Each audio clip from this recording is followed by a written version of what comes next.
Annette.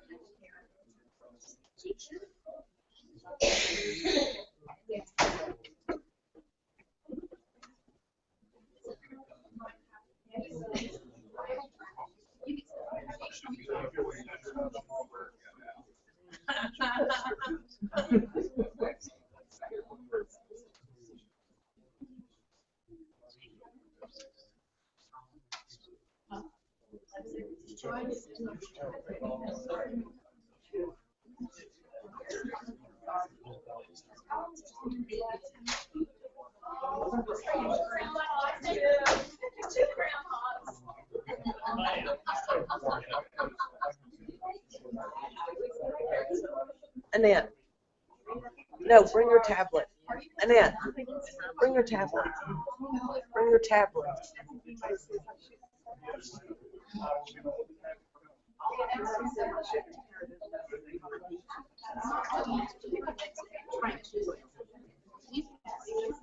Okay, I need you to go see. You go YouTube on this one. I think I can.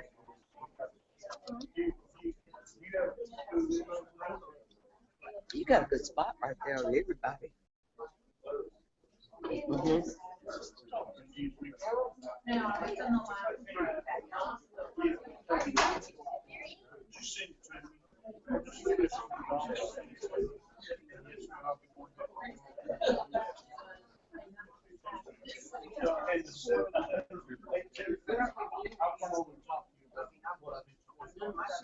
See, I'm glad when I learned how to do it with both thumbs. I can't do that shit.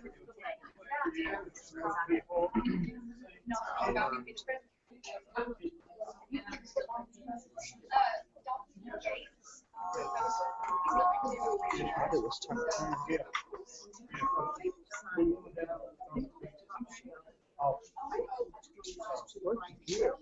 It's an ad. Okay,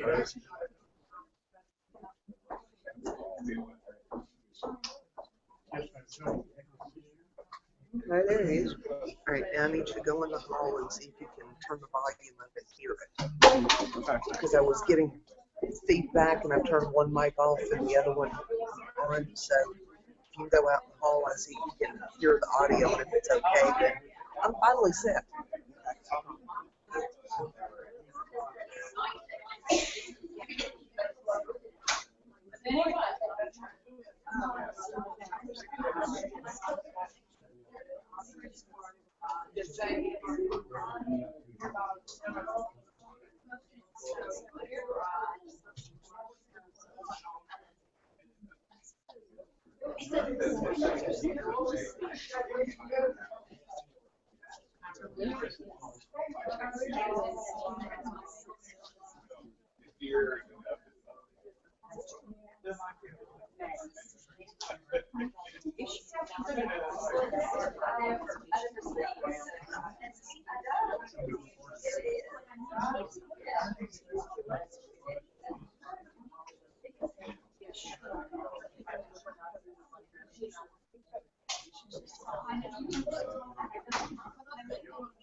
Everything is delayed. Well, it's going to have a delay, so, but I can hear it very well. You can hear it? Okay. See, I didn't see them coming back in. I got it on a 60-second delay, just because, yeah.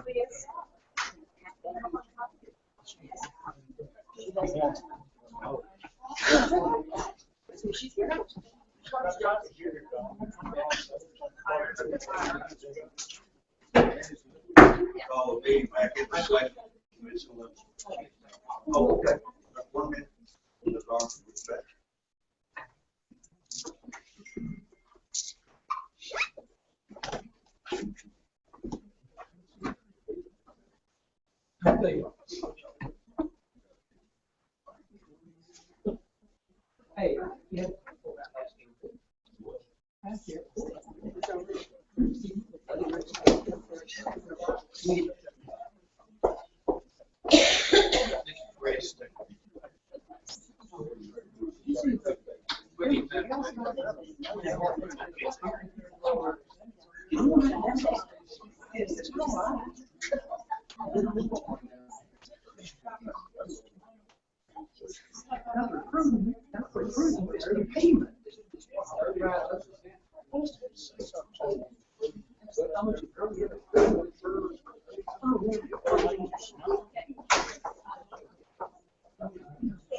Mr. Chairman, I asked to meet with y'all on the guidelines of the Smith County Education Association case that allows me to meet with my client to discuss pending or threatened litigation.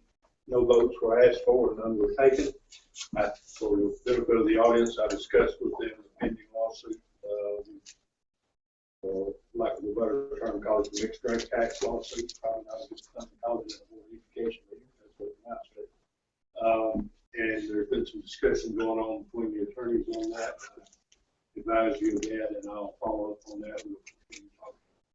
And we'll do our best, if possible, to see to bring something to vote on that March meeting. So that's really all I have. If you have some questions about anything else going on, I'll do my best to try to answer. I'll have some discussion tomorrow with council. Any other questions for Mr. Jennings? Motion to receive Mr. Jennings' report. Motion from Mr. Withers, so here's second. Second, Mr. Robinson, all in favor, say aye. Aye. Thank you, Mike. Open Director of School. Thank you, Mr. Chair. You do have a written report in front of you. Or some updates, and I have some additional information that I want to share with you tonight. First, I want to make note as far as last week, as far as with the National School Board Recognition Week, and hopefully that we had our schools reach out to you to recognize you not only for your service to the district, but also your hard work on behalf of the boys and girls of this district. So with that, if you did not pick up your cup here in the back, you have it right here on the credenza. We are getting ready for our district reaccreditation and a team visit. This is something that occurs every 4 years, and was asked the question as far as being the term used as advanced ed. For those of you that have been around for a while, that used to be SACS, or the Southern Association of Colleges and Schools. So the week of March 23rd will be our district review, and I've sent some dates to make sure that, if possible, that you can set aside. I'm asking that we have a board work session on March the 2nd, 4 o'clock, prior to our 6 o'clock board meeting for that discussion. You will have interviews that will be set up on March the 23rd. And if that's something that you cannot do, that people out of town, they will be more than happy to set up a telephone interview with you. And so you've got the information there in front of you. We had our second round of what I call our school field trips. January 13th, we had about 9 that made a trip with us to visit the schools in Watertown. And just as a reminder, we've been out to Blakeville, we've been to West Wilson, and we've been to Mount Juliet Middle, we've been to Lakeview, but spent a good time visiting Watertown Elementary, Middle, and High. In fact, Mr. Gentry was one of the participants in the field trip, and had to watch Commissioner Gentry and Commissioner McFarland to make sure that they didn't participate in a class. In fact, I had to pull Commissioner McFarland out of a 4th grade class. He got so caught up in a math lesson that was taking place that he wanted to go in there and ask him if that was, as part of the physics, as far as lift. I said, "Oh, wait a minute, this is 4th grade." But he was so impressed with what he was seeing that he thought that he would challenge him a little more. So, again, that was a very successful trip. And planning our next tour of schools after spring break, and we will be looking at the K-8s, going to Tucker's Crossroads, Carroll Oakland, even though they're under a renovation and construction right now, and then South Side, because again, the more that we see what's taking place and the good work that, as far as not only that our teachers are providing, but also what our boys and girls are learning, it's always been one that tends to impress. I want to make note, the annual Superintendent Art Show at the Frisk Center coming up on February the 7th with a reception for parents, students, and teachers from 2 to 5 o'clock. Student artwork will be on display from January the 31st to February the 15th. I invite you to come and take a look, and some of the work's already displayed in the schools. When I was out in Bladeville last week, some of the artwork that was on display there in the front hall was absolutely impressive, and you have to remind yourself how old these youngsters were that were doing that level of artwork and looking at not only the math lesson that was also involved in the construction of the art. Very impressive. Just a note that we continue to enroll students. We're looking as of January 23rd, 17,092, an increase of 12 students from the end of the first semester. Just to put that in context, as of January 5th, Watertown, for example, Watertown has 5 new student enrollments. The middle school had 4, and Watertown High School had 10 just at the first of the year. So you have an enrollment report that's also been provided to you. Just a note, because of a request that came in from Mount Juliet High School's Ag Department, they're cleaning up a former auto mechanics shop area, and we'll be selling a scrap metal, old car parts, really from leftover from previous projects. So I wanted to make note of that, and so you would get an example. And if you need a picture as far as what they're doing in their cleanup, here's a picture just to give you an idea. So again, a good plan in using that for scrap metal and funding some of their programs. Just a notation as far as the plans for our 360-unit apartment complex that's been in the news, been updated as far as Northtown Gardens been approved, and the complex being located on Nunaville Road. Also note a shout out to our teachers that were selected by their peers as School Teacher of the Year. We wish them the very best as they proceed with the application process and submit their application for the Tennessee Teacher of the Year.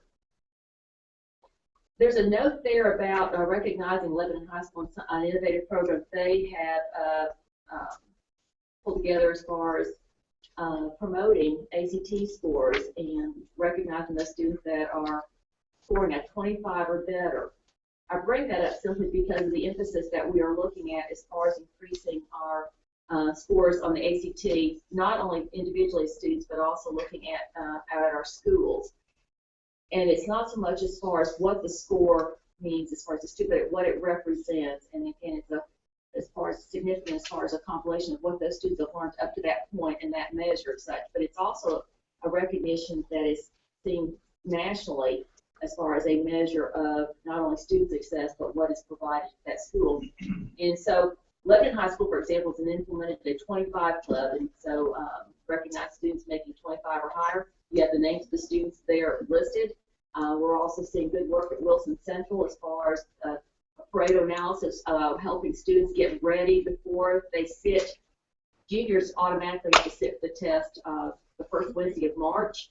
That's required by the state. It's not one that they have to pass or fail. They just sit for the ACT. Well, if there's significance as far as to the ACT, particularly in scholarship, for those of you that aren't familiar with the HOPE scholarship, they have to score either a 3.0 in their GPA or 21 or better. That is significant as far as financial implications. And over the course of time, it can mean up to $16,000 in scholarship money 4 years of college. So we want not only our students to be able to get into college with a 21 ACT, the higher they can achieve on that ACT, it needs sustainability. And for parents, that's significant on defraying that tuition cost. Wilson Central is developed an analysis of students as far as whatever their skill deficit might be, so they can literally hone in on that area. And with multiple assessments, have been able to look at the top 4 areas that students need to work on prior to sitting for an ACT in March. So we are really waiting to see what effort there will play out in Mount Juliet High, and Watertown's doing the same. You have an update on Carroll Oakland's project as far as the construction there, and One thing that to note, we have had, which I don't have to tell you as far as the rainy weather and everything, we were about to float away yesterday, so that has brought on some delays, but again, feel pretty confident as far as how that will progress. I also want to update a program that we are starting to get, I guess, connections to, something that Mr. Weathers sort of linked us to, and it was working with creating and starting a conversation on an aeronautic aerospace program. And so from some initial introductions that continued with Mr. Moss, working with Dr. Tim Smith out of the state of Kentucky, who is a former principal and CTE director there, we started making connections, and Mr. Moss has been working with everything from looking at NASA connections in Huntsville, Alabama, with working with the program coordinators in Kentucky, the State Department of Education. We are proceeding with some conversations as far as not only identifying the program, but also getting state approval.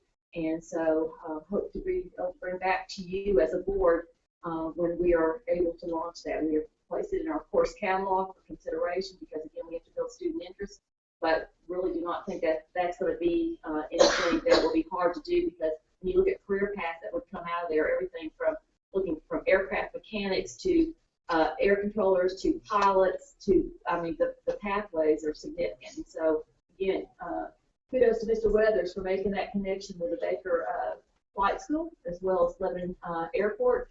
That is something that we hope to bring some more information to you. I want to also share with you as far as a recommendation that I'm making, and one that having a conversation with high school principals last week.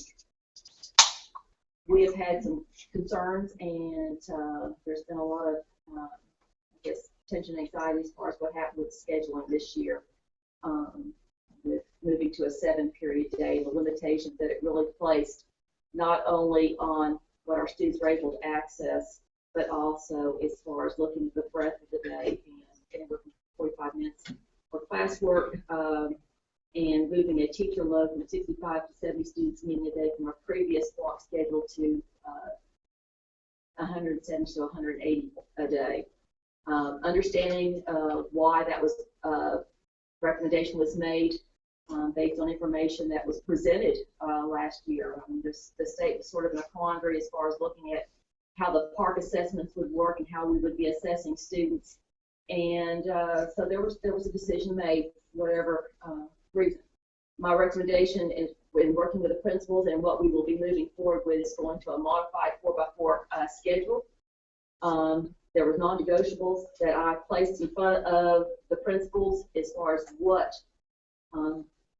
that would look like.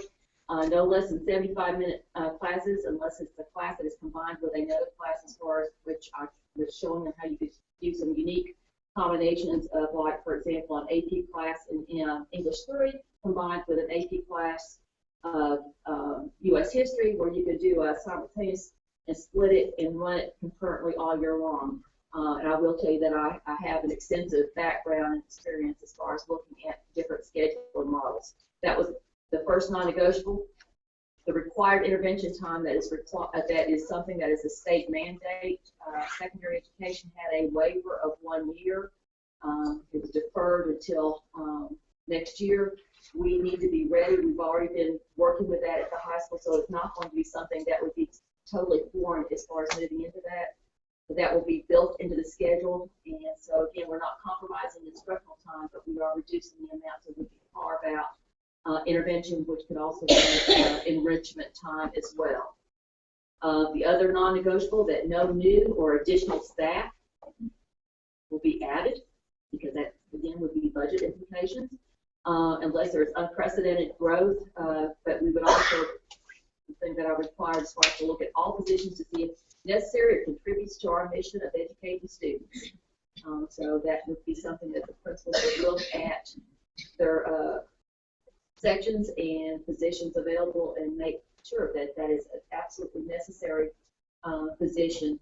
Again, And then the other thing that became the non-negotiable, and I use that term, and it sounds very punitive, but it's not, that these are the things that we would not compromise, was to meet with staff to make sure that we are providing the most of our time for instruction, bell-to-bell instruction. And that means that when we start class until we end class, that we're not talking about getting time as far as to complete homework assignments or whatever it might be, which, again, looking back at some of the flaws in the old traditional 4x4 schedule, allowed for, and that's not acceptable.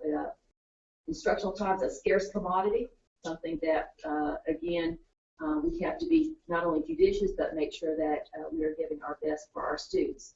So with that, looking at next year, we're going to a modified 4x4 with looking at the instructional time, looking at the intervention and enrichment time, no additional staff, no budget implications. And I will also note that there was a letter that I received today, unsolicited, from a parent out of Mount Juliet with a request that her youngest child have the same opportunity as her oldest child as far as access to courses. And she makes a pretty compelling argument because of under a traditional 4x4, but even when they modified, the opportunity to take as many math classes in a continuum where in a 7-period day you would meet your 4 math classes and would not be able to, if you went on a traditional trajectory starting with either Algebra 1 and moving forward, you couldn't get past pre-cal.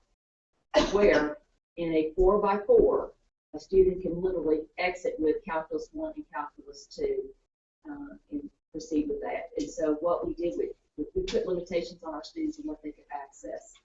And so, again, a very compelling letter, and I just wanted to make sure that the board was made aware of not only the requirements, but the rationale. Just as a comment, we had a long but very good and productive work session on Saturday. The morning was looking at as far as what was referred to as a digital conversion, and the afternoon dedicated to looking at growth and facilities. And just as a reminder and a summary of what we discussed on Monday, that becomes pretty critical as far as that, and I really want to comment as far as what we were learning and why we were there. Technology is technology, and it's not something that replaces a teacher. It is not something that makes a difference as far as how we access information. That's all it is. But when we start looking at what you can do with technology and how it's used, it enhances instruction, because, again, nothing replaces that good teacher in front of a class, a highly effective teacher. But it gives them another set of tools as far as to really, and the term I used on Saturday, an efficiency, but sometimes you can look at efficiency as being shortcuts, and that was not the intention, because we are now in a world as far as teachers have to personalize, differentiate instruction, and that is hard work. And so what we are looking at and what we're learning from other districts, and I'm making reference to high-performing districts, we are a good district.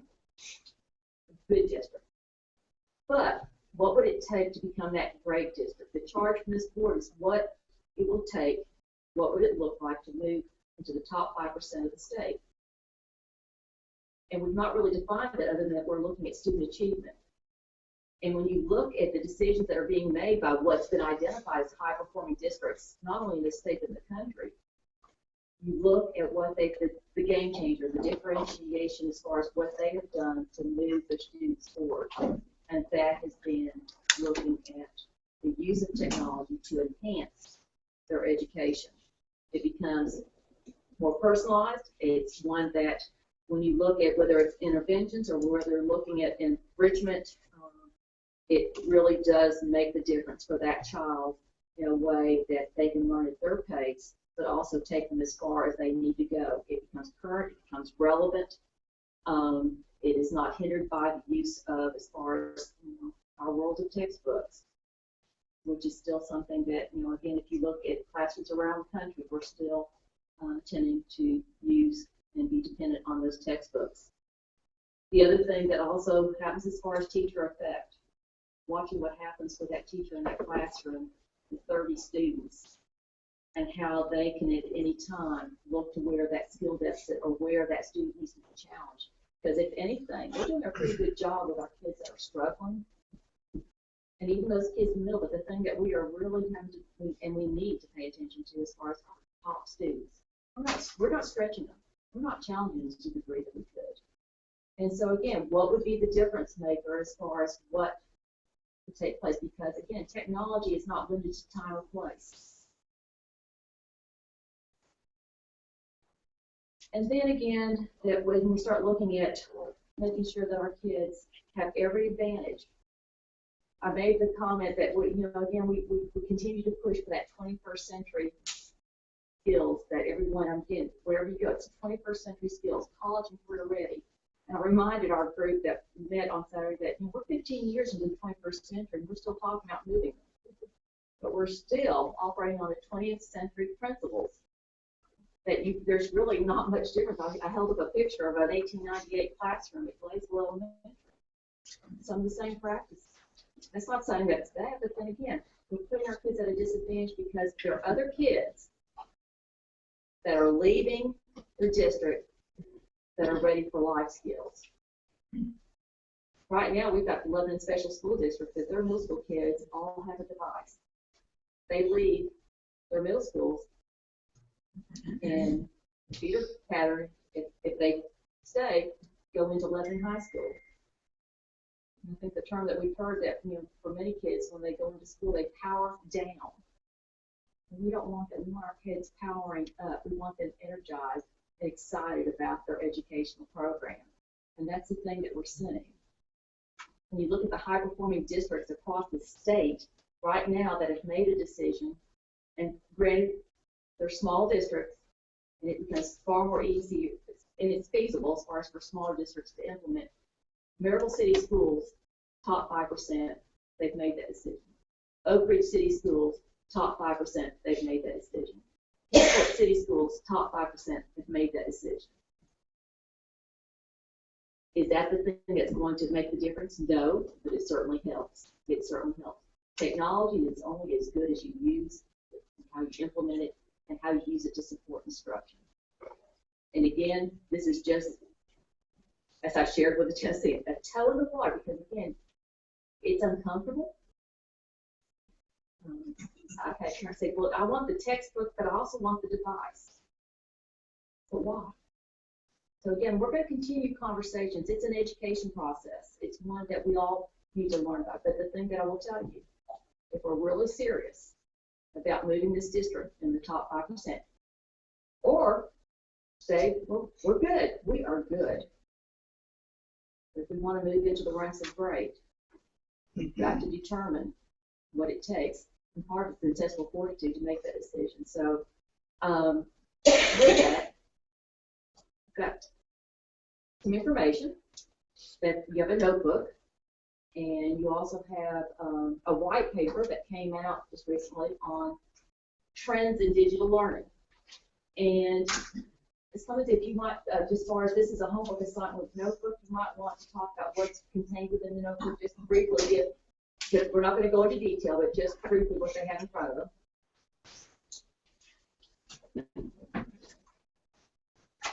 Just very briefly. Your notebook here is the three. Okay, your homework. Engage, empower, and educate. The 3 E's. Digital conversion is what we are proposing. If you'll open it just very, very quickly. The first, we have these sectioned into tabs. The first is a 3E digital conversion plan for Wilson County Schools. Also, some policies and procedures for implementing that. And I will attribute that because that's something that Mr. McNeese brought to our attention. Mm-hmm. And then professional development, proposed professional development. Student training, if you'll look at that, that is some training that we did implement very successfully at Watertown High. And then probably a very personalized look is the 5th tab, which is the Watertown High School testimonials. We have over, there's 400 students. We had approximately 260 students that took a survey last week, asking them questions. You have feedback from those results. We also have the teachers from there. So these are our students, these are our teachers, and the feedback that they have and the response that they used this year with using the devices at Watertown. And then the back tab showcases successful digital conversion programs along with more information about schools. And just to conclude, as far as this piece of information that sharing with you, our youngsters right now are getting ready for the writing assessment. We're dedicating almost the month of February to it, and we're looking at, as far as from the little ones in 3rd grade up through high school. It's online. And in preparing them for it, we had to practice, because it's not something that they do every day, but we had to practice. And when you think about a 3rd grader, just to give you an example, learning how, on a split screen, as far as learning how to cut and paste, how to edit, how to move.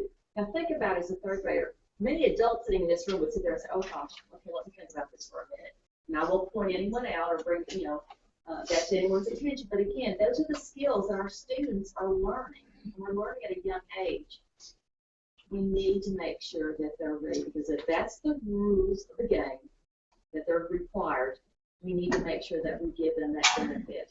And again, this isn't about college and career ready. We're talking about skills for life. That's the world we live in right now. And so, again, just a proposal, homework, the research that is there, and again, and Mr. Weathers pointed out, technology for technology's sake, again, we've been through that. We've been through that. We're talking about technology to support and enhance instruction, the teaching and learning side of it. And just one note, I've been very privileged to receive an invitation from Google headquarters in Palo Alto, California. There's 15 educators from around the country who've been invited to come and visit for 2 days. So I will go as a representative of Wilson County. And then also at the end of February, I am presenting at AASA, which is the National Organization for School Administrators, and will be joining Dr. Mark Edwards, who has been nationally recognized as Superintendent of the Year, and then Dr. Steve Joel, who is Superintendent of Lincoln, Nebraska Schools. And so I will be there as a presenter. And with that, Mr. Chair, that concludes my report to the board. Any questions from the director about her report? I do. Yes, sir. Yes.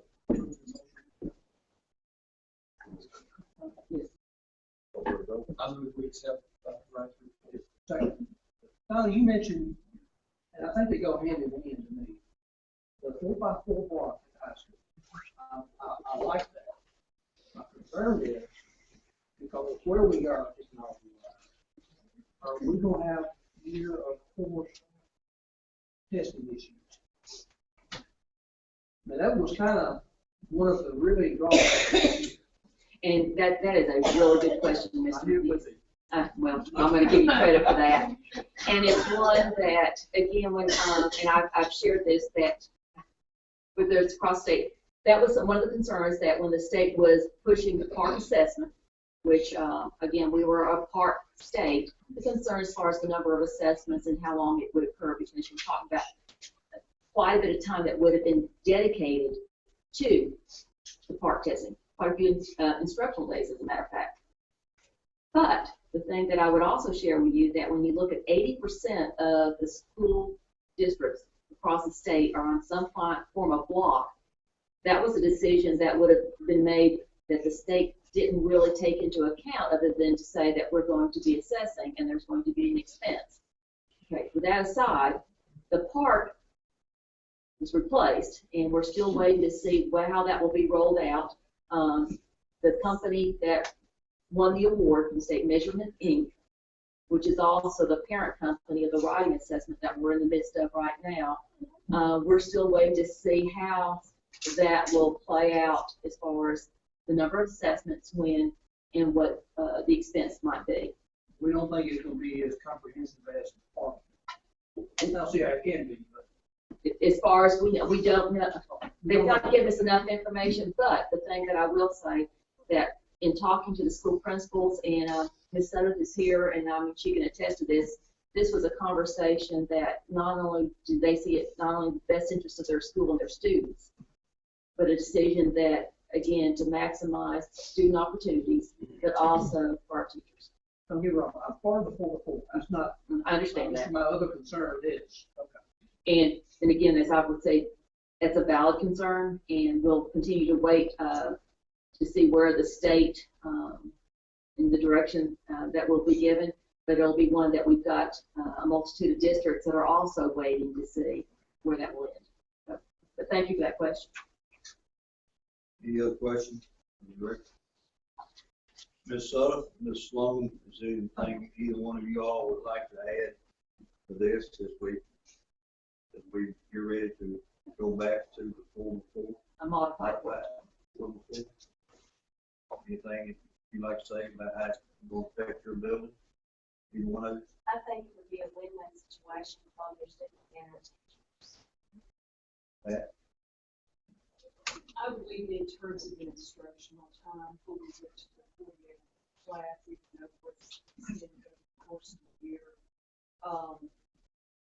I believe that we'll have a more comprehensive learning structure if we go back to 4-4.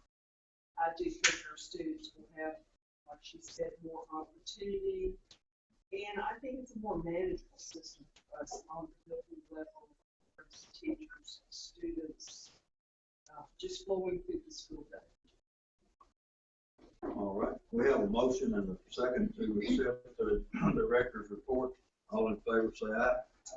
Opposed? So facing that. Recommendations from the director of schools. Dr. Wright, you go along.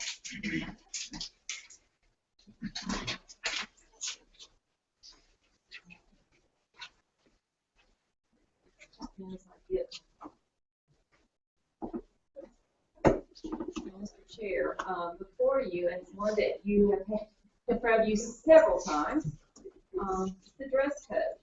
And again, last month when this was brought before you, there was a mistake that was made as far as language that we had already debated once, as far as what would be modest and decent, had already been modified and changed. And so you have a language that's been recommended by the committee that went back and reviewed, and also had principals look as well. And so if you look at the correction as far as lines 10 through 11 have been taken out, the principal designee shall take appropriate action when a student's attire is in a manner that is likely to cause disruption or interference with the operation of the school. Now, I will also share with you that Mr. Jennings also took the charge of the board to look at the language and to also look at where is how that standard is being applied in and around the country. And his recommendation is very similar to what that came out of the committee. The principal designee shall take appropriate action when a student's attire is in a manner that is likely to cause substantial disruption or distract from the educational process or interfere with the operation of school. And with that, he also noted that he reviewed the code of conduct, which also was stalled because of having to go back and come up with language with that. And I will also note that Ms. Armstead had some additional language that, again, everyone was doing their homework. This is something that we have to get where we have not only clear understanding, but we can agree. So, Ms. Armstead. I was just going to say, and I'm just kind of catching up here with the dress code issue again. And the first paragraph and the last paragraph of the handout that I gave to you earlier is what I was referring to, and not the enumerated sections there that are more of the specifics. The first paragraph and the last paragraph are more like policy information there, which is very similar to what is stated here, but I listed this, and I apologize for not giving this to the student board members who would have probably been very important for them to read as well, since it does affect them as well. But I'll just read very quickly. It says the dress code is designed to reduce the likelihood of distraction or disruption to the daily academic focus. And we could say each school should be considered a workplace and students should dress accordingly. Instruction is interrupted when a student is referred to an administrator for inappropriate dress. And if in the judgment of the administration or staff, the student is dressed inappropriately, the student will be required to change clothing. And we can do something with that if we needed to at that point. It is, in the last paragraph, it is essential that students respect the learning environment by being appropriately dressed for school. The purpose of the student dress code is not to inhibit any person's taste in attire, but rather to better facilitate the process of education through reasonable guidelines of dress, instilling dignity and pride. So maybe there are your decency and modesty kind of terms there with dignity and pride, which could be appropriate in that way. So I'm asking if you want to tweak it again, and we can bring it back for just a retweaking. I don't know how that works. And Mr. Chair, again, at the pleasure of the board, this is something that, again, whatever the committee language, again, I think Mr. Jennings put some stronger language that was very similar, but and there is some additional language that Ms. Armstead has brought to us that the board considers we can certainly take it back to committee.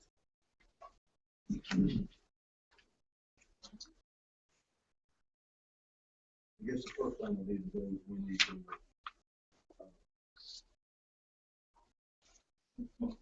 have a motion to accept the dress code on first reading as it's been presented to us tonight.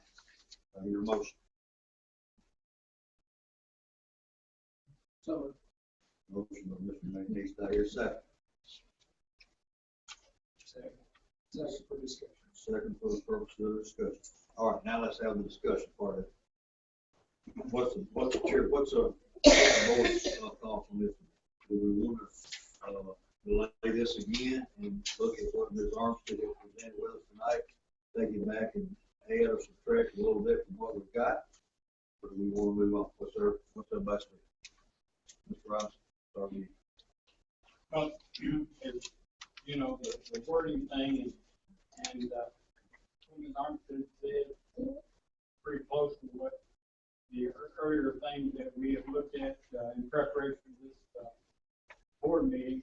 So I don't mind it being tweaked some, but the distraction and the disturbance thing to me to be acceptable is where it's got to be. And I think that we put people in the building who we trust to make decisions. These issues are critical to this, that they handle. So that's where I stand in referring to if you want to read word come. Either way, it's fine with me. I thought we need to sit back for a little bit of tweaking.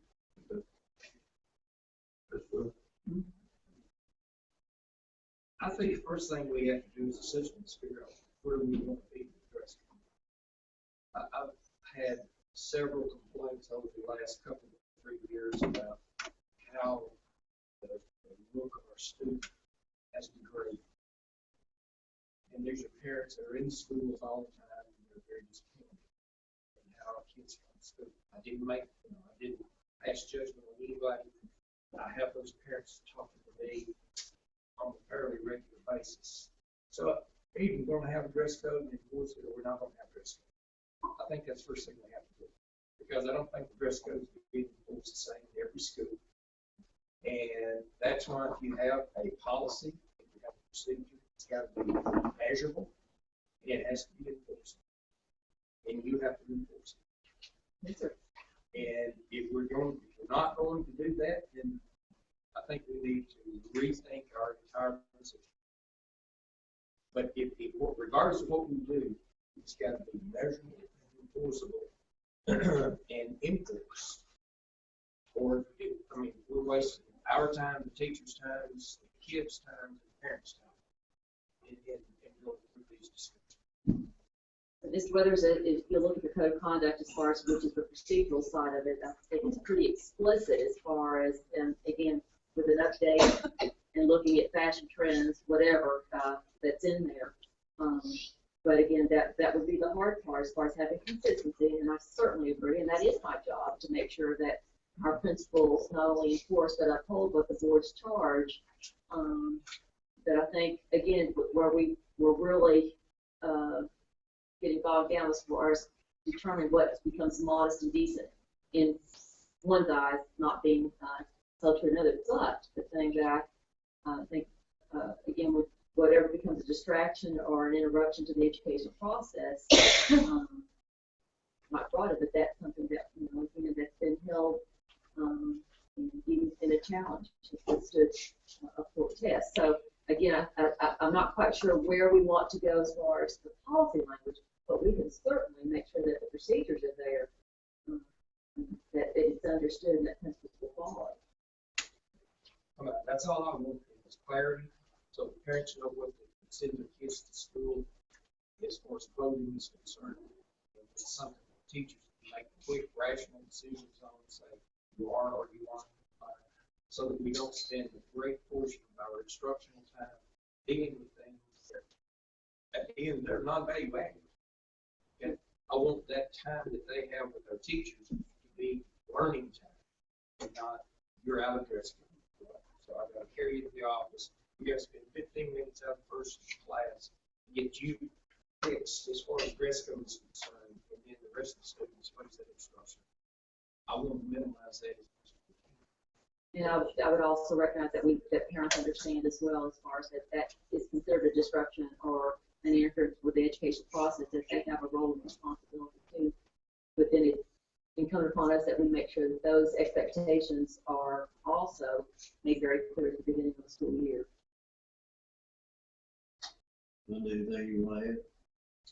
I'm just concerned that if this is lagging in terms of needing to be put to the press or whatever books need to be printed. Is that an issue if we had one more session with it? The code of conduct, as far as which is still, we deferred because of the dress code discussion that we had at the last meeting. That would be one that we need to look at. Again, it has the procedural piece in it that will be needed for the agendas and for us to be ready for the next school year. Policy, that doesn't result, it doesn't stall as far as moving it on the agendas. I guess that would be my question. Do we have time to put this off another month and we tweak it again? To get it in the code of conduct and have it out there for everybody to know? Well, the code of conduct, again, has a procedural piece as far as how the policy, but what we can do is make reference to the policy in that code of conduct without the explicit language. So, again, we cannot go any longer than March because we've got to get that information out to get it printed. All right. So just this policy procedure part of it would be able to come back and be okay. The policy language could, yes. Let me address one quick issue. May I, Mr. Chairman? Yes, you might. I didn't know there was an option as to how much the level of enforcement. I didn't know there was supposed to be different levels of enforcement. Relating to Don's question that he had particularly related to him. You have it and you do it the way it's supposed to be. That's why they have it. Other than that, we don't have it. But I never was in a situation where teacher had to miss class time though for the dress code. It was recognized that there was a violation. They were immediately sent to the administrator for the building, and that's what that was as far as teacher having to deal with fixing. It was they were immediately sent to the administrator for my case. I don't know if I had anything discussion on.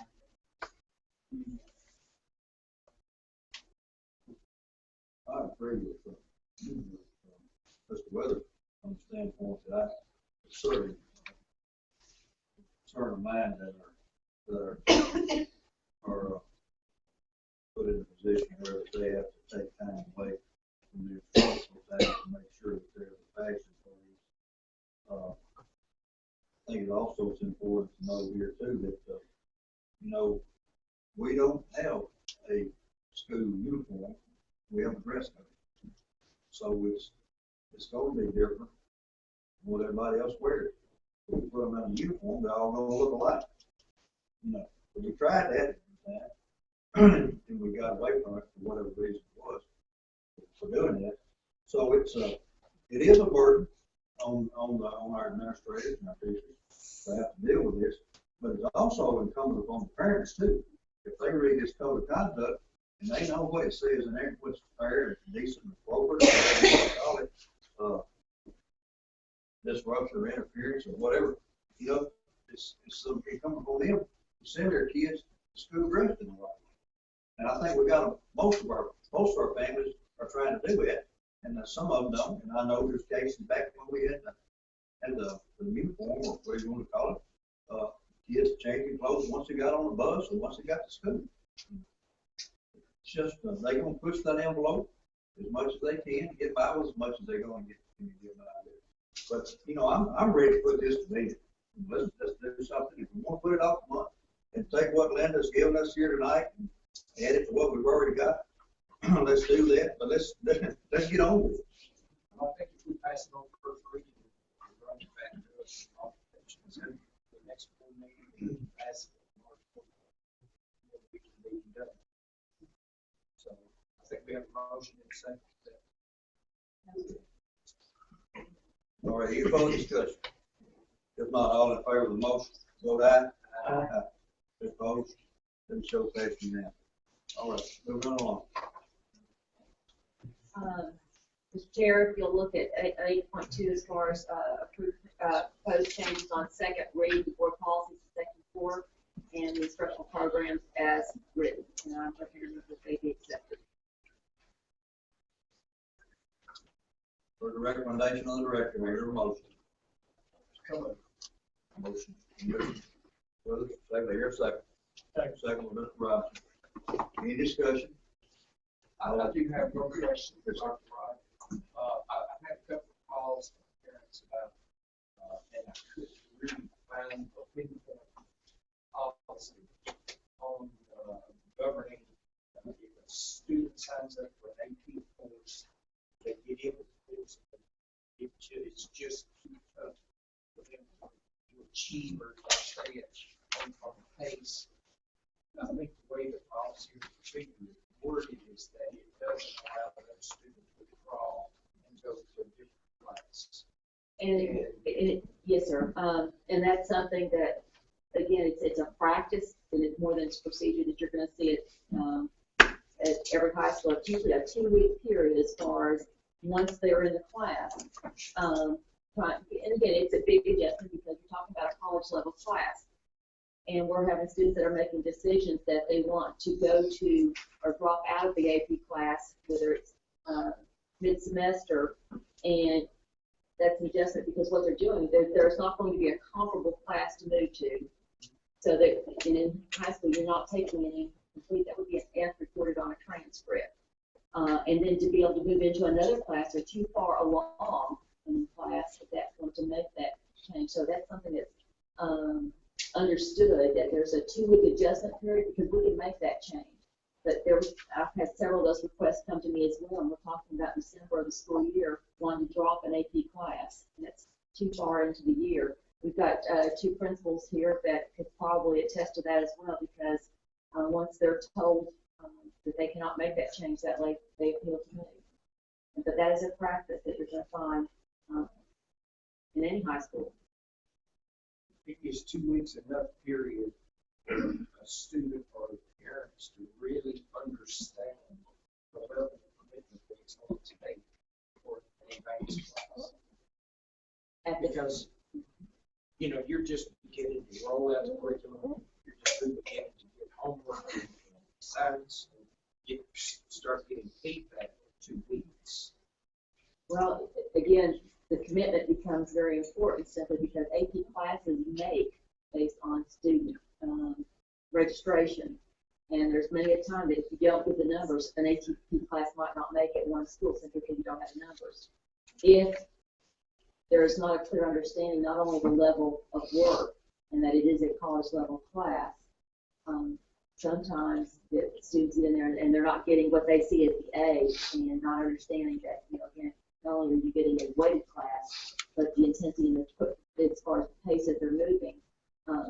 Many of it takes a while to get adjusted, but anything after that 2 weeks, you can't slide into another class because they're moving along as well, and there's no way to go back and make up the work that's missed. So this becomes a really tough decision, but that's also a conversation that when we start encouraging kids to take a class, it's with the understanding of what that means, and not only the level of work, but the pace at which they go, and also as far as just as far as what they have to be committed to with that. I guess the thing that I would also add that students that select advanced placement courses, there usually is a pretty good understanding. But when I'm seeing some nods from some heads over there in the corner from the students that they understand that as well, because that's something we have those conversations. I don't know what the good answer being, but we can't make an adjustment in classes when we're moving into the semester, because if they drop the class, they're committed at that point. There's no other place for them to slide into. That was gonna be my question, Dr. Wright. I was going to refer to Myra and Pat. Fill them on your contact first name. That's the way I know you. And Jennifer also. Are we doing a good job with our guidance counselors telling these young folks when they sign up for these classes and their parents, you got a 2-week window here now? And then Don, I know, was asking, reckon that 2-week window is enough. I don't know whether it is or not, but are we doing a good job explaining to our people that you got 2 weeks here now to drop this off, or you're gonna have to stay with it and suffer the consequences, either make it or go broke? Are we doing a good job of that, Jennifer? We are, and I do believe that most schools do an AP month, where they talk with students and parents about what it means to take an AP course. And so if you can probably elaborate more on that, but We have our teachers come, we have samples of student work, we have students who are currently enrolled in AP classes, and they are there to speak with parents and interested students. I think the 7-period day this year, we had some students who perhaps signed up for more AP classes than maybe probably in retrospect, some of them, not many, but a few. But I do think that the students, and as Dr. Wright addressed, we need to stretch the upper limit of our students.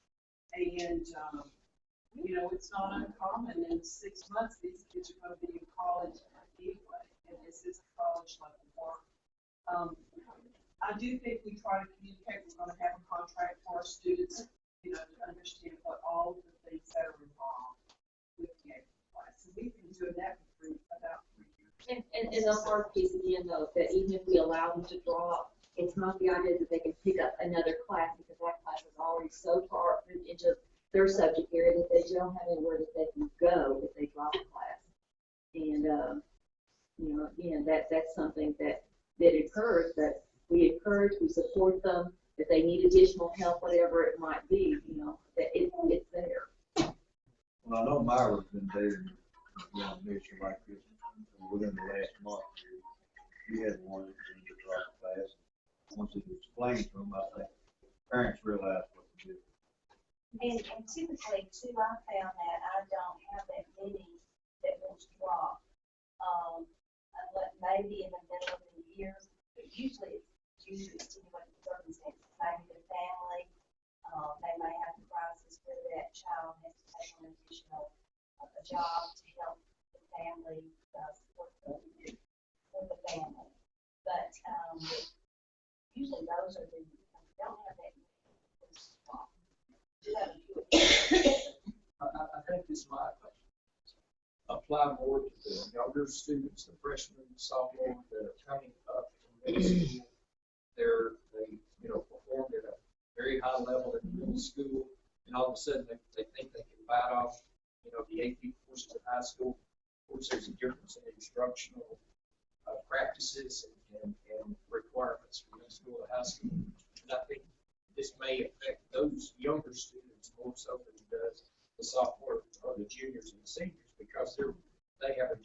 study habits or the way they go about their school business differently than freshman and sophomore has. And this is true, but there's very few, when you look at access to AP classes at the 9th and 10th grade level, you've got AP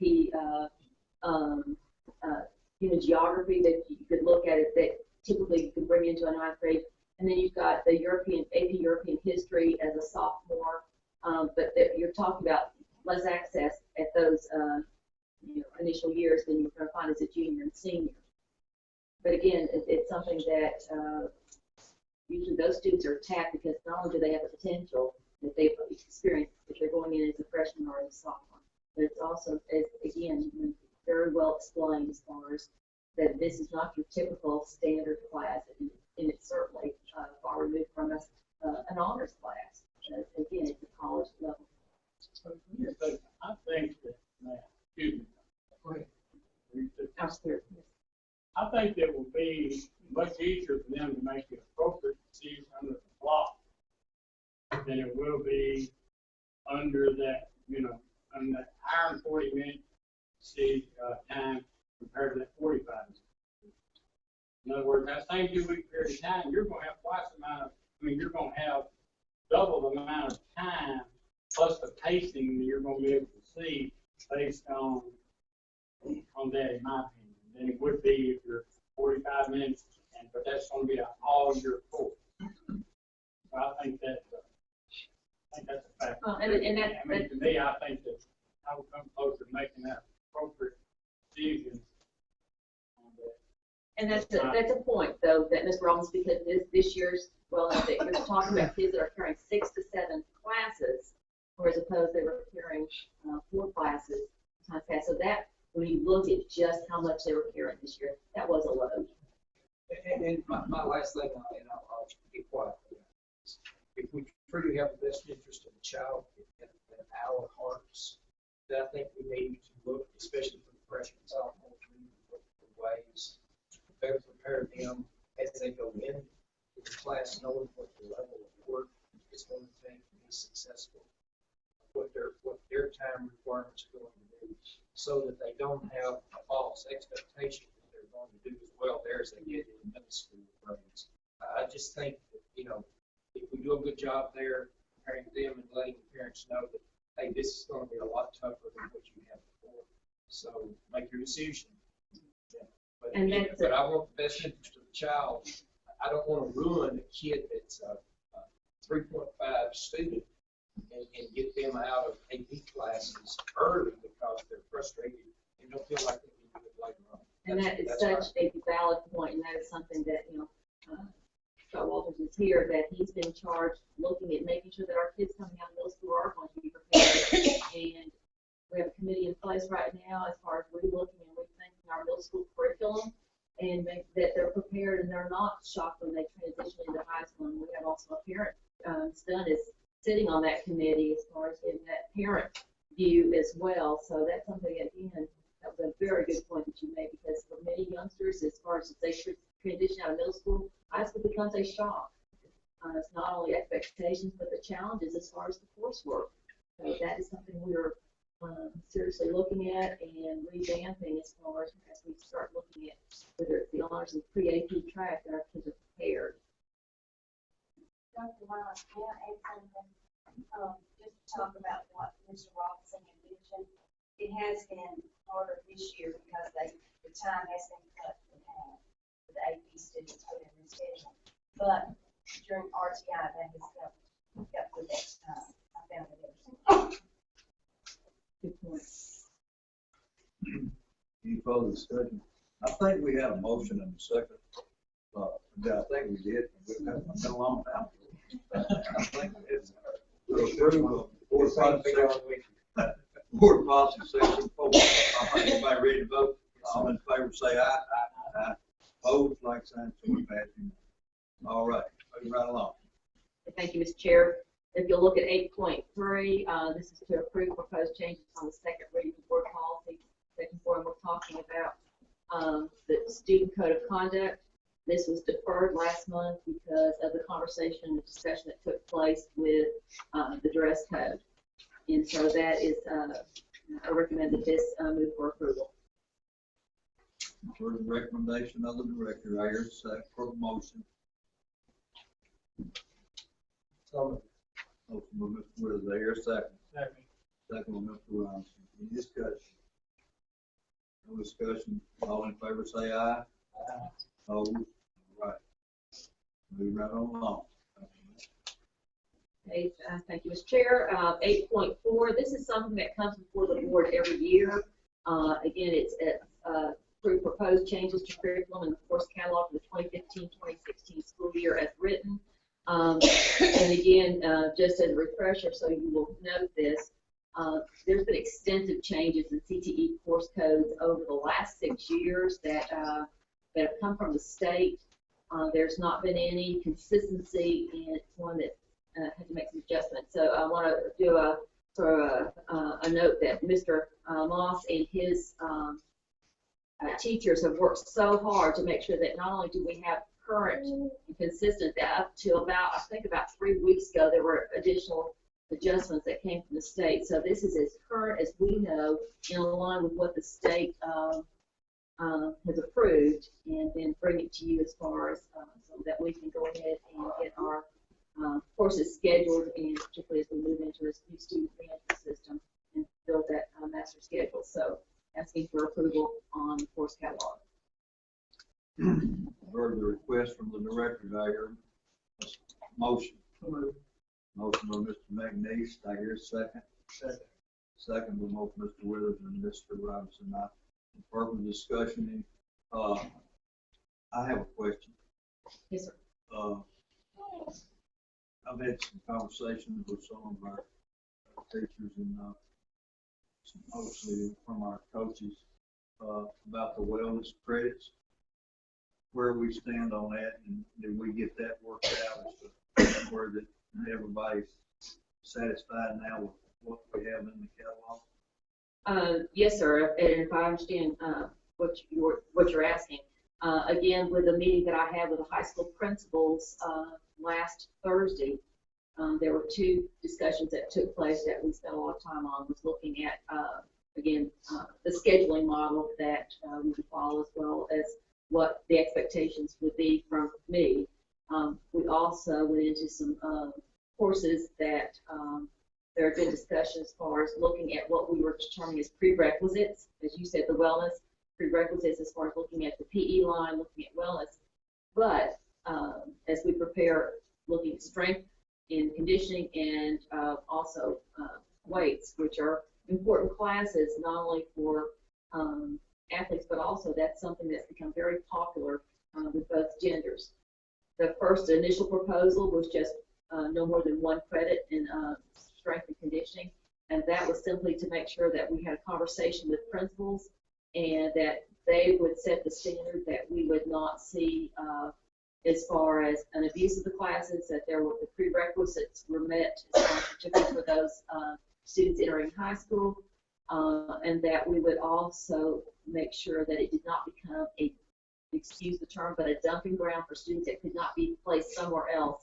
And so, again, we had some pretty strong discussion as far as how it would be monitored, make sure that it was not abused, and that it was an elective credit when it made, with the assurance that students were well on track to graduate, had their core requirements, and so lifted the restriction on the credits. But again, put the burden on the principals to make sure that it was monitored and that school councils were following it. And there was agreement. With that being said, then they're all on the same page. Yes, sir. And again, you have 2 principals in the audience that I believe will concur that there was a very strong conversation with direction from me that it would be followed and understood. Mr. Whitlock, I know that you're dealing with your side of the house on this on a regular basis. All the people you deal with comes under your direction. Are we having good with this? Are we on a level playing field with everybody? That's all I'm asking. And I believe you met with your athletic directors today? We did, and we had a clear commendation between athletes. We got a plan. We got a plan. All right. Any other discussion? All in favor of the motion, say aye. Vote like sign, that show passing name. And Mr. Chairman, that concludes my recommendations to the board.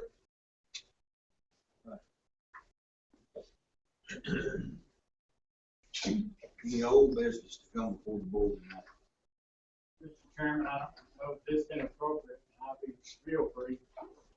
But I'm sure this comes under old business. This is, but I'm not gonna say, this is also Commissioner Scruggs' birthday today too.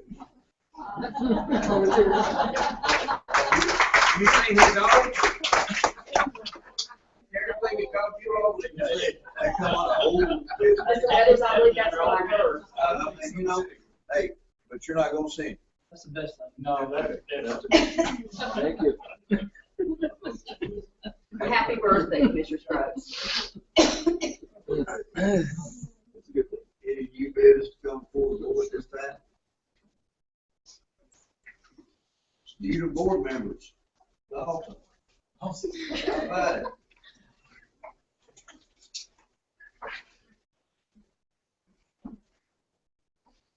Hey, Ms. Sutter.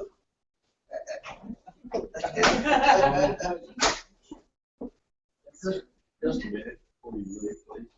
Unless you need to go big excuse, I want you, now, before Dalton gets into this, I just want to say congratulations to Coach Kramer. His Wilson Central wrestling team, I think, finished runner-ups in the state, meeting over the weekend. So, pass that word on to the board. Only defeated by Cleveland. How did your son do it? I'm not sure. He got- Really did well. I will pass that on, thank you. Thank you, Pat. All right, Dalton, sorry. Our FBLA is about to compete in the regional contest, so they've been preparing for that. And also, the cast list was announced for our spring musical, which is Little Shop of Horrors, and I'll be performing in that. And what part will you play? Seymour. Those are the glasses, I guess. I'm just kidding. Also, we had 16 new students to our 25 club because of the ACT scores that were received from the last test. So we're filling up that wall. We might have to add a new one this slow.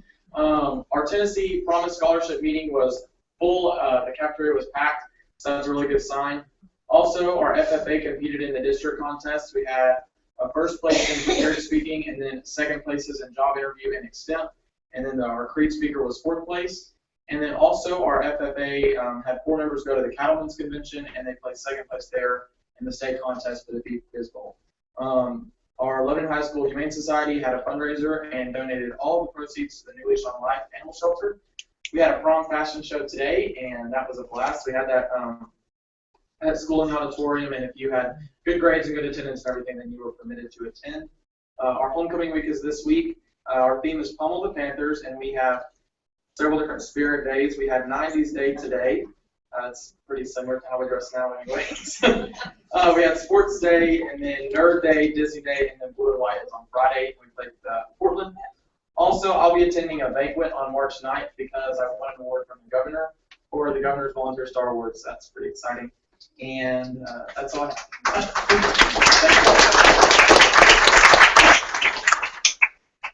Joe.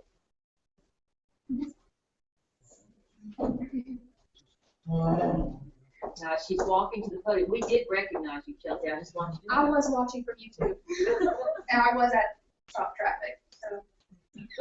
And I don't know why y'all think it's okay to take my announcements as Miss Sutter is leaving, because I had Stay Run Up wrestling right here. Wrestling, she is right there. I had it on my mind, you know. Old people I don't- forget. don't- No, my mama is 70 years old. I'm adopted. I live with it. I know. It's okay. I hear it every day. I do. All right, I'm gonna go off this list. All right. Go So ahead. I know. I'm gonna girls basketball is 21-5 right now overall in the districts. It's 11-1, so they're pretty much killing it. Boys basketball are still playing, as far as I know. Bowling, girls finished 4th in the state. The boys didn't make it to the state level, but they did do pretty well in districts. HOSA, the regionals got canceled, so that means everyone who has signed up to compete in a regional contest is automatically going to state. And state will be towards the end of March, so be looking for those announcements. Also in our FFA contest, we had a creed speaker place 1st at district, and extemporaneous first at district, and the extemporaneous was again first at sectionals and will be competing at regionals this Thursday. Then our guys and dolls play, that's going to be our spring play, and that's going to be the end of March, March 27th. Then our swim team was the Wilson County champions, and we actually had several that competed at state this past week and did fairly well, nothing overall. AP night, as Ms. Sutter said, is going to be February the 5th at 6:30, as well as the class of 2019 open house. So all the freshmen will be there, student council will be facilitating. It's a really good night if you wanted to stop in and kind of see what's going on. It's a really good explanation for the year. Our JROTC program had the first Cadet of the Month award to Shannon Harris, and our track captains were named last week, and that should be up on the website pretty soon. And finally, I just want to go ahead and formally invite anyone who's available to attend on Friday of this week, February the 6th. We're going to have 25 girls that are donating 8 inches of their hair during a pep rally.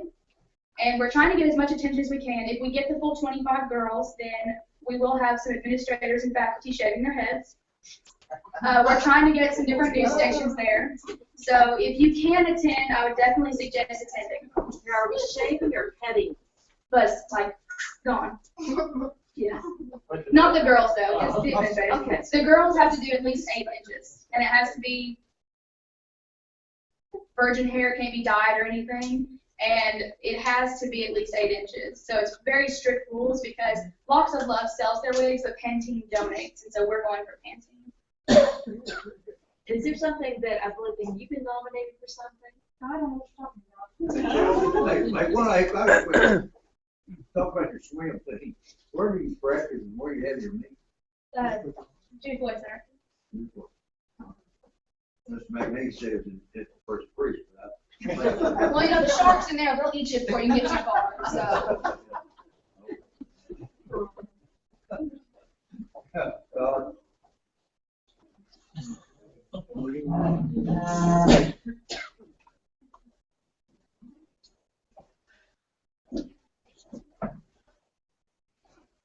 Good evening. I'm gonna start mine off with the clubs. And our beta club, before the break, we had a Yankee Candle sale.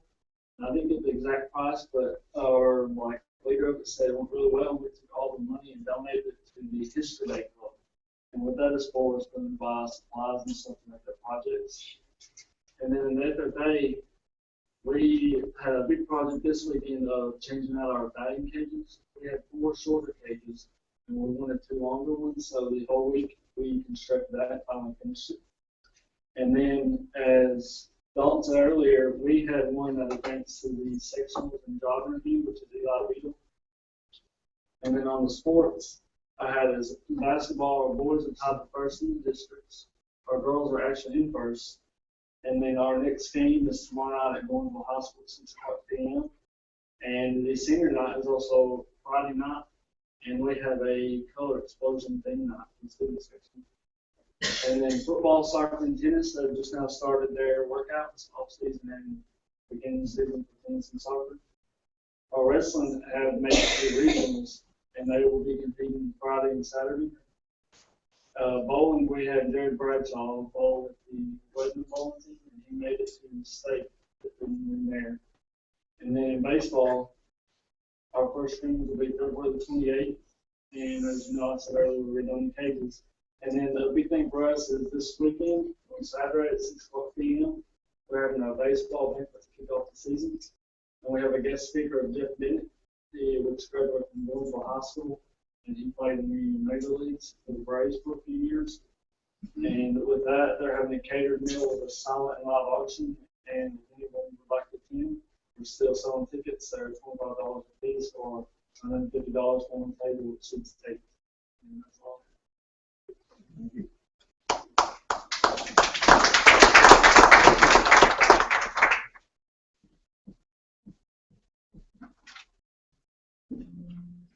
Good afternoon, everybody. To start my thing off, our Quiz Busters aired on the CW a few days ago, on January 31st, I don't know what day it is. Our theater department had auditions for our spring musical, Wizard of Oz. Those dates will be on March 26th and March 27th at 7 p.m. and then on March 28th at 2 times, 2 p.m. and 7 p.m. So if you guys would come, you're more than welcome. Our main cast is Aubrey Thompson as Dorothy, Jordan Stroud as the Scarecrow, Alec Preciado as our Tin Man, and then Connor Reed as our Lion. And I feel like that's a really good cast. All of our spring sports began their practices this past week, and they're preparing for their upcoming seasons. FCCLA and choir members are getting ready to celebrate Valentine's Day by making pastry items and singing Valentine's to pass out on the 13th. Our basketball teams are getting ready to get set and participate in our district tournaments coming up on the same day, February 13th. That begins that. Upcoming freshmen will be coming to the school tonight, so they're there right now. That's our freshman orientation. They're getting ready to transition and see what high school is like, and they're getting their schedule and all that fun stuff. Majority of this year's seniors did attend our freshman touring meeting of the Tennessee Promise. That was a lot of people, and a really successful tour sitting like right there. So that was interesting. Our new club, Interact, started meeting last week, and I'm not sure exactly what the club is, but they do a lot of community service, and I think they're boosting ways to help get more students more involved. Our STARS team is helping NJ become anti-bullying and drug-free. They have a Red Ribbon Week. That was really successful. A lot of students signed a poster that said they were committed to do drug-free, and they wore red ribbons around their school. Our underclassmen are preparing for our upcoming writing assessments, as you guys talked about. And Thursday during IME time, the juniors go and do ACT practice every Tuesday and Thursday. Seniors are also preparing for our senior exit interviews and our resumes for the end of the year. We're doing that in our English classes. And then our coming home Spirit Week was last week, and it was well participated in. Wednesday was our Generation Day for, I'm seeing weird faces on that one. Generation Day is where the young people, like underclassmen, sophomores, and freshmen dressed up as toddlers and elementary school kids. And then juniors and seniors dressed up as senior citizens. I know you were really cautious on how you said that. Just trying a bit. And then Friday, obviously, was our Black and Gold Day. Jake Newby was crowned king, and he was escorted by Lily Price. Our prom committee is preparing for a prom fashion show on April 7th at 7 p.m. Yeah, so come and see us. Interested. Hopefully nobody will fall. No promises. We will be giving away door prizes. Usually we give away like 2-3 prom tickets and like donations from other restaurants and stuff. So kind of go in there for dinner or something. And then our teacher of the year was Mr. A.G. and he was announced teacher of the year. Okay, thanks.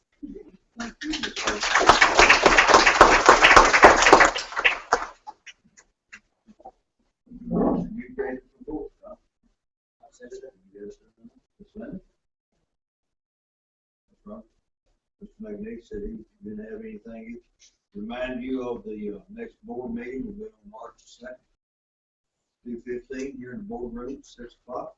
Day on the Hill is February 17th and 2:15. How many of you plan on attending that? I'm still working my schedule. None of you gonna get good? Things will be able to go on. You don't know? I think he's ready. Is His it board ready? team, I have Is it ready?